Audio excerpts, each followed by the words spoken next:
मैं एडवोकेट बद्रीनाथ झा आज सीआरपीसी की धारा 296 का चर्चा कर रहा हूं, जिसमें ये कहा गया है कि शपथ पत्र पर औपचारिक साक्ष्य लिया जा सकता है। वैसे जनरली क्रिमिनल केसों में या और भी केसों में जो साक्ष्य लिया जाता है वह कोर्ट में लिया जाता है, पर्सनली गवाह को समन दे के, या वैसे भी कोई अभियोजन पक्ष या दूसरा एक्यूज पक्ष कोई भी बुलाता है, उसका साक्ष्य लिया जाता है, जो पर्सनली उसका गवाह लिया जाता है और फिर उसका क्रॉस भी किया जाता है, परीक्षण किया जाता है। लेकिन सीआरपीसी में यह प्रावधान किया गया है कि यदि गवाह फॉर्मल टाइप का हो, अर्थात कोई ज़्यादा उसका इम्पोर्टेंस नहीं हो, सिर्फ इतना हो कि कोई डॉक्यूमेंट में वह साइन किया हुआ है, कोई डॉक्यूमेंट को देखा है, कुछ ऐसा है, विशेष प्रयोजन उसका नहीं है क्रॉस करने का, सीधा वह एक बात का 2 बात का गवाह देना चाहता है कि हाँ ये बात मेरे सामने हुआ था,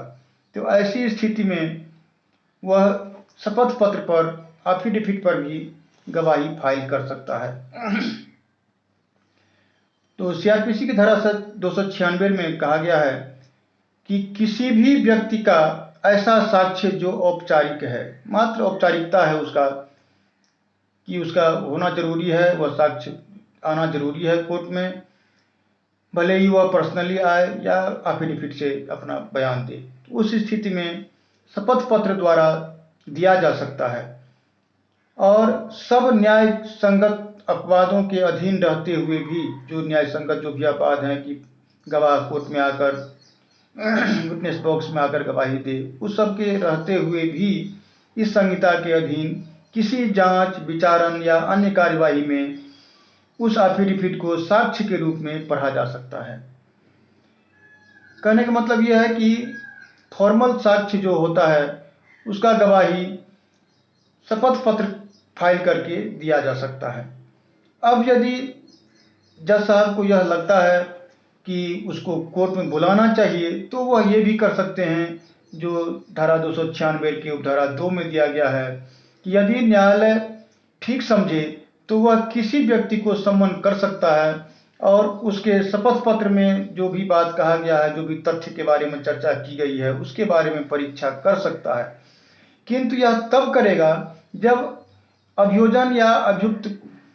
पक्ष का कोई भी आवेदन करता है कोर्ट में, जब कोई ऐसा एप्लीकेशन लगाएगा कि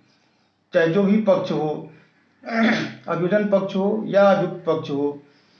यदि वह एप्लीकेशन लगाता है कि इस साक्ष्य का परीक्षण करना जरूरी है कोर्ट में, तो फिर उसको जज साहब सम्मन करके बुलाएंगे। ये बहुत ही महत्वपूर्ण धारा है जो यह व्यवस्था करती है क्रिमिनल केस में भी कि उसमें शपथ पत्र पर साक्ष्य दिया जा सकता है। धन्यवाद। मैं ये जानकारी दिया, यदि अच्छा लगे तो कृपया लाइक और सब्सक्राइब जरूर।